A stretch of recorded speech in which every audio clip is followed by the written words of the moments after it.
students, this is your science miss. In this session, we are going to discuss Unit 23, Economic Biology, Part 4. So, நம்ம இப்போ வந்து vermi டெக்னாலஜில இருந்து continue பண்ண போறோம். Vermi technology அப்படிங்கிறது எர்த்வார்ம்னுடைய கல்ச்சரை தான் வந்து நம்ம வெர்மி டெக்னாலஜி அப்படின்னு சொல்லுவோம்.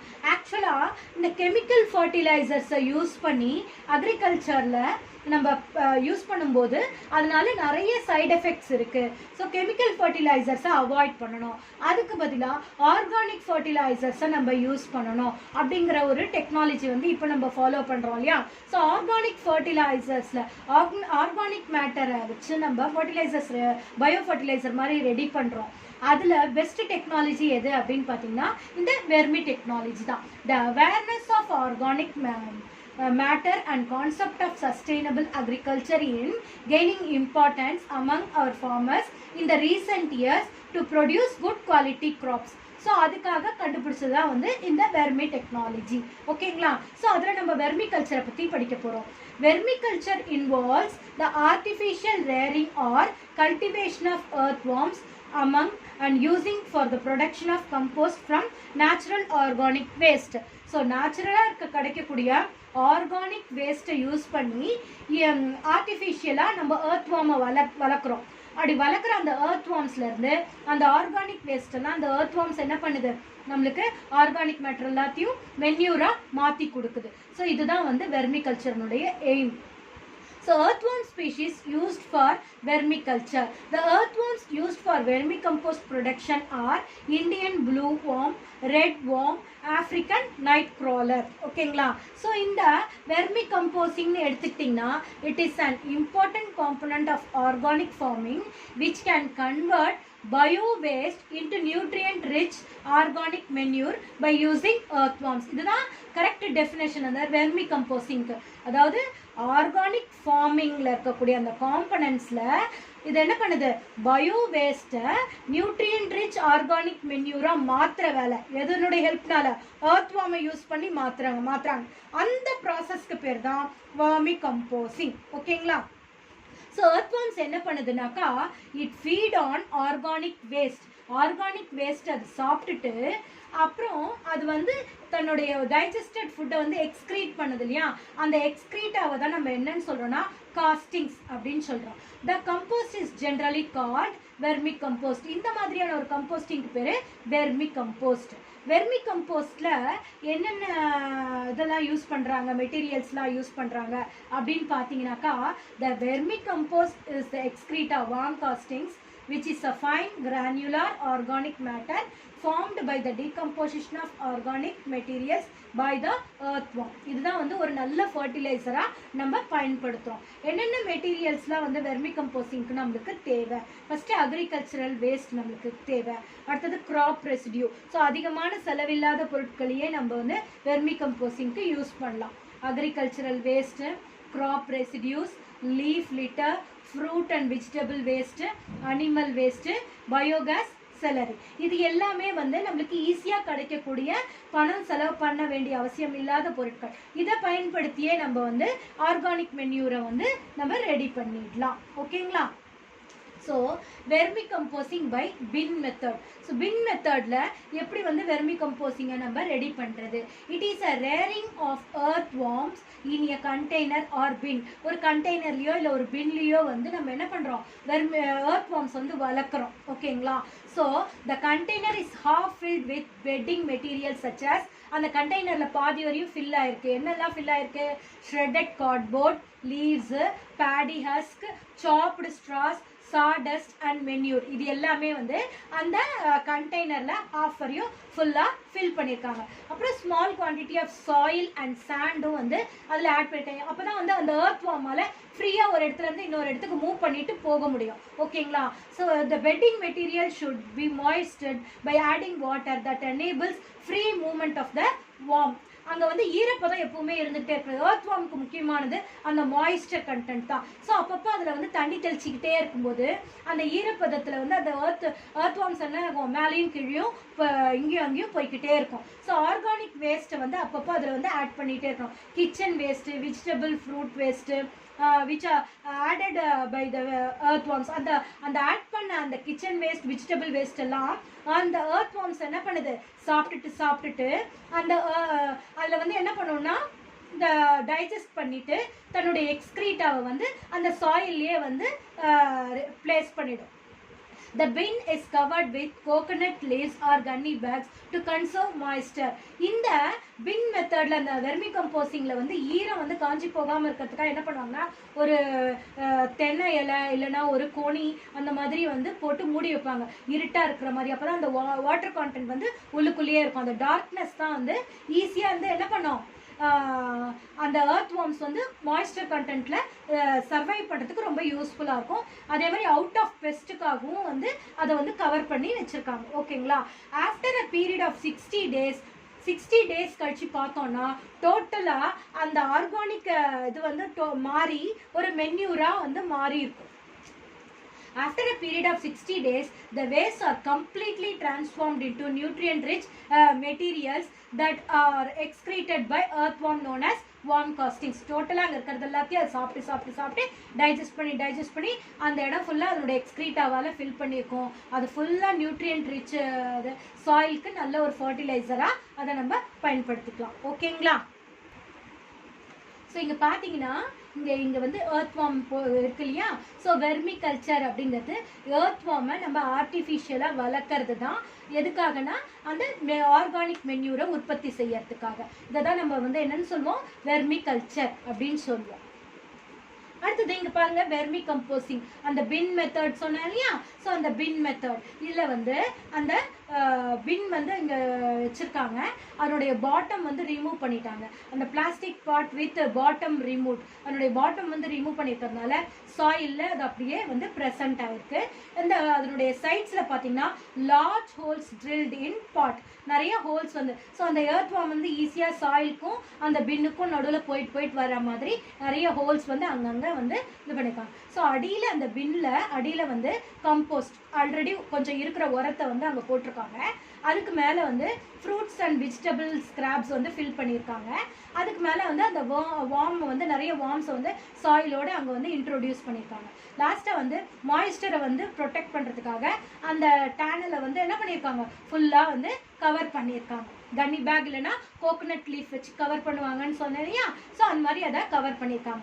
இப்படியே வந்து இந்த வார்ம்ஸ் வந்து என்ன செய்யும், இங்கே உள்ள வந்து இந்த வெஜிடபிள் அண்ட் ஃப்ரூட் ஸ்கிராப்ஸை வந்து சாப்பிட்டு ரோம் பண்ணிட்டு இந்த இடத்துலயே தன்னோட எக்ஸ்க்ரீட்டாலாம் ஸ்டோர் பண்ணும். ஸோ 60 டேஸ் கழிச்சு பார்த்தீங்கன்னா ஃபுல்லாக இந்த வேஸ்ட், இந்த பயோ வேஸ்ட் ஃபுல்லாக என்னவா மாறிடும், ஆர்கானிக் மென்யூராக மாறிடும். இதை வந்து நம்ம வந்து அக்ரிகல்ச்சரல் ஃபீல்டுக்கெலாம் வந்து யூஸ் பண்ணலாம், கார்டனிங்க்கெலாம் இந்த மென்யூஸை யூஸ் பண்ணலாம், ஆர்கானிக் மென்யூராக.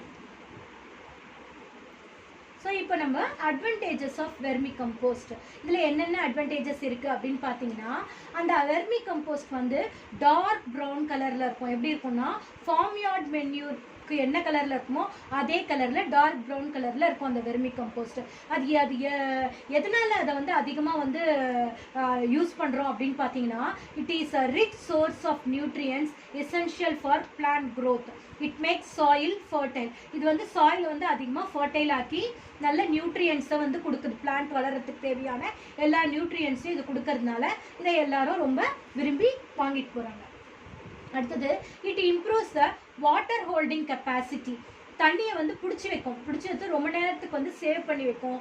அதனால வாட்டர் ஹோல்டிங் கெப்பாசிட்டி அந்த சாயிலுக்கு இருக்கிறதுனால அந்த இடத்துல சாயில் இரோஷன் நடக்காமல் தடுக்கிறோம், ப்ரிவென்ட்ஸ் சாயில் எரோஷன். அடுத்தது it contains valuable vitamins, enzymes and growth regulators. So இது அதிகமாக வந்து அந்த சாயிலில் இருக்கிறதுனால அங்கே வளரக்கூடிய அந்த பிளான்ட்ஸ்க்கு அது ரொம்ப யூஸ்ஃபுல்லாக இருக்குது. நல்ல ஈல்டு வந்து அங்கே இருக்கக்கூடிய பிளான்ட்ஸ் வந்து கொடுக்குது.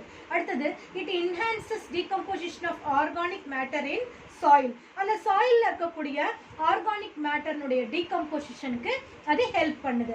அடுத்தது vermicompost is free from pathogens and toxic elements. இதில் வந்து எந்த நோய் ஏற்படுத்துகிற கிருமியும் எந்த ஒரு கெமிக்கல் சப்ஸ்டன்சஸும் இல்லாததுனால நம்மளுக்கு நம்பகத்தன்மையோடு இருக்குது. அடுத்தது vermicompost is rich in beneficial microflora. அதிகமான பெனிஃபிஷியல் மைக்ரோஃப்ளோரா இருக்கிறதுனால அது ரொம்ப நல்லது, அதனால் அதை யூஸ் பண்ணலாம். ஓகேங்களா. ஸோ அடுத்த டாபிக் நம்ம எதை பத்தி படிக்க போறோம் அப்படின்னு பாத்தீங்கன்னா ஹனி பீஸ் பத்தி படிக்க போறோம். ஓகேங்களா? The apiculture is rearing of honey bees for honey. It is also called beekeeping. Theni பூச்சியை பத்தி கேள்விப்பட்டிருக்கீங்களா? ஸோ அந்த தேனி பூச்சியை பத்தி படிக்கிறது தான் வந்து நம்ம என்னன்னு சொல்றோம்னா எபிகல்ச்சர் அப்படின்னு சொல்றோம். ஓகேங்களா?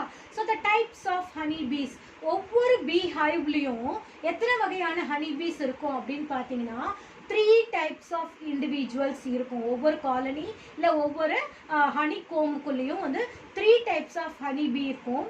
Queen bee, the drone bee and the worker bees. Queen bee, the queen bee is the largest member and the fertile female of the colony. queen bee தான் வந்து அந்த கோம்கே வந்து ஒரு குயின் மாதிரி, அதான் லார்ஜஸ்ட் மெம்பர். அது வந்து fertile female of that colony. அதனுடைய வேலை என்ன அப்படின்னு பார்த்தீங்கன்னா they are formed from fertile eggs. fertile eggsல இருந்து உருவானது. அதனுடைய ரெஸ்பான்சிபிலிட்டி வந்து laying eggs, egg laying மட்டும்தான் அதனுடைய ஒர்க். அதை தவிர வேற எந்த வேலையுமே செய்யாது. The queen is responsible for laying eggs in a colony. அடுத்தது drones. Drones are the fertile males. So few ஒரு 5 or 10 fertile males இருக்கும். அந்த fertile males தான் நம்ம என்னன்னு சொல்றோம்னா drones அப்படின்னு சொல்லுவோம். They developed from unfertilized eggs. இது எந்த எக்ல இருந்து டெவலப் ஆகுதுன்னா unfertilized eggsல இருந்து டெவலப் ஆகுது. They are larger than workers and smaller than queens. So worker bee விட சைஸ்ல பெருசா இருக்கும், ஆனா queen bee விட சைஸ்ல சின்னதா இருக்கும். இதுதான் வந்து அதனுடைய சைஸ். அப்புறம் இந்த ட்ரோன்ஸ்னுடைய மெயின் ஃபங்க்ஷன் என்ன அப்படின்னு கேட்டீங்கன்னாக்கா, their main function is to fertilize the eggs produced by the queen. So queens வந்து லே பண்ணியிருக்கிற அந்த எக்கை வந்து ஃபர்டிலைஸ் பண்ண வைக்கிறது தான் வந்து இந்த ட்ரோன்ஸ்னுடைய வேலை. ஓகேங்களா? ஸோ அடுத்தது worker bee. Worker bees are sterile female bees. அது வந்து ரீப்ரொடியூசிங் கெப்பாசிட்டி இல்லாத, அதான் ஸ்டெரைல்னா வித்தவுட் ரீப்ரொடியூசிங் கெப்பாசிட்டி. இந்த ஸ்டெரைல் ஃபீமேல் பீஸ் தான் வந்து ஒர்க்கர் பீயாக ப்ரொடியூஸ் ஆகும். அதுதான் வந்து அந்த காலனிலேயே இருக்கக்கூடிய ஸ்மாலஸ்ட் மெம்பர். ஆனால் more number of worker bees வந்து ஒவ்வொரு காலனிலையும் ப்ரெசென்ட்டாக இருக்கும். அதனுடைய ஃபங்க்ஷன் என்னென்ன அப்படின்னு பார்த்தீங்கன்னா, their function is to collect honey, looking after the young ones, cleaning the comb, defend the hive and maintain the temperature of the bee hive. இதெல்லாம் வந்து worker பீனுடைய வேலைங்க.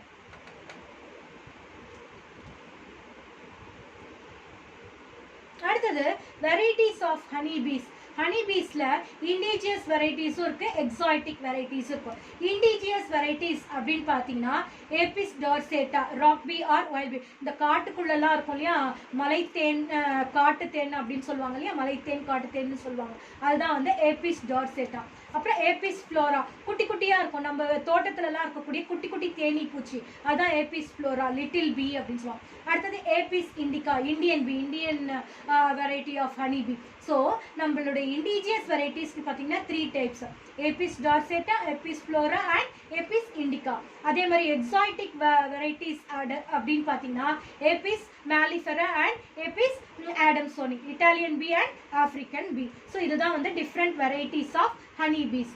அடுத்தது ஒரு ஹனி கோம் அப்படின்னு எடுத்துக்கிட்டோம்னா அதனுடைய ஸ்ட்ரக்சர் எப்படி இருக்கும்? The comb of the bee is formed mainly by the secretion of the wax glands present in the abdomen of the worker bee. worker bee னுடைய abdomenல wax gland னு ஒரு gland present ஆயிருக்கு. அந்த wax gland ல இருந்து secrete ஆகுற அந்த waxல தான் அந்த worker bees என்ன பண்ணுதுன்னா ஒரு honey comb-ஐயும் வந்து build பண்ணுது. The comb is a vertical sheet of wax with double layer of hexagonal cells.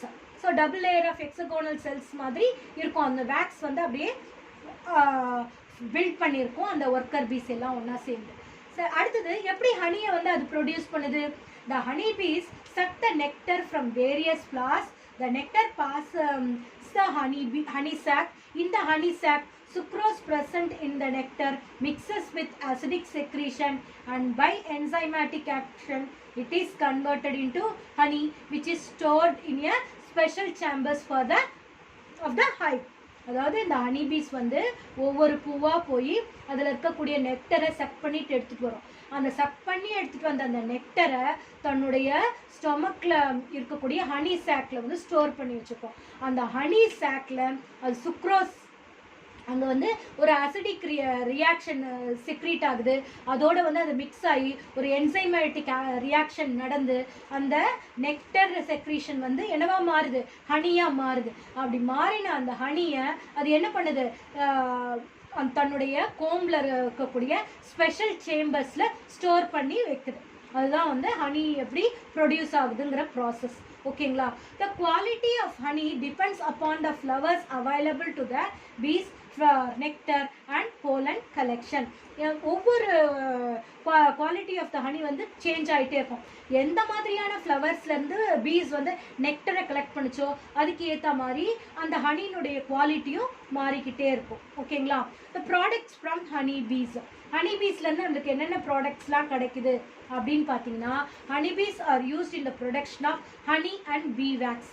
So honey பீஸ்லேருந்து நம்மளுக்கு ஹனி கிடைக்குது. அடுத்தது பீ வேக்ஸ், மெழுகுன்னு சொன்னேன் இல்லையா, அதனுடைய அப்டமன், ஒர்க்கர் பீலனுடைய அப்டமன்லேருந்து அந்த வேக்ஸ் கிளாண்ட்லேருந்து செக்ரீட் ஆகுற அந்த வேக்ஸ், அந்த வேக்ஸும் நம்ம யூஸ் பண்ணிக்கிறோம், அந்த ஹனியும் நம்ம யூஸ் பண்ணிக்கிறோம். சரி, ஹனி வந்து ரொம்ப ரொம்ப இம்பார்ட்டன்ட். ஏன் ஹனி இம்பார்ட்டன்ட், அதனுடைய யூசஸ் என்னென்ன அப்படின்னு பார்த்தீங்கன்னா, honey is a sweet, viscous, edible natural food product. Dextrose and sucrose gives sweet taste to the honey. So அந்த ஹனிக்கு ஸ்வீட் டேஸ்ட் கொடுக்கக்கூடிய சுகர் என்னென்னு பார்த்தீங்கன்னா டெக்ட்ரோஸ் அண்ட் சுக்ரோஸ் தான்.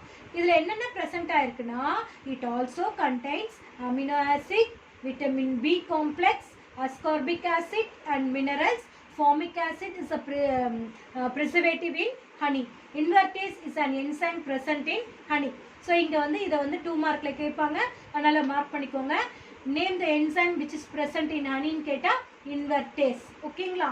சரி, ஹனியினுடைய யூசஸ் என்னென்ன அப்படின்னா, honey as an antiseptic and antibacterial property. அதுக்கு வந்து அடிப்பட்ட இடத்துல ஹனி தடவணும்னா நம்மளுக்கு அது செப்டிக் ஆகாமல் இருக்கும், பாக்டீரியல் இன்ஃபெக்ஷன் ஆகாமல் இருக்கும்.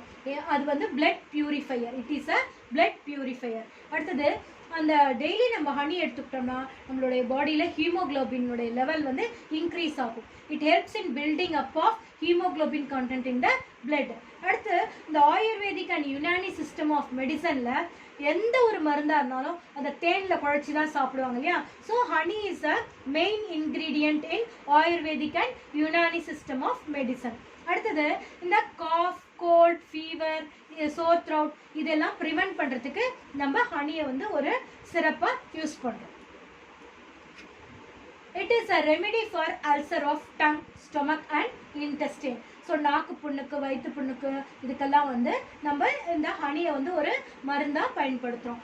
அடுத்தது, நம்ம ஹனியை வந்து டெய்லி எடுத்துக்கும் போது நம்மளுக்கு ஈஸியாக டைஜஷன் வரும், நல்ல பசி எடுக்கும், நல்லா நம்ம சாப்பிடுவோம். அதனால் ஹனியை கண்டிப்பாக நம்ம எடுத்துக்கிட்டோம்னா அதனுடைய நியூட்ரிட்டிவ் வேல்யூ அதிகம், அதனுடைய அட்வான்டேஜஸ் அதிகம், அது ரொம்ப நம்ம உடம்புக்கு நல்லது.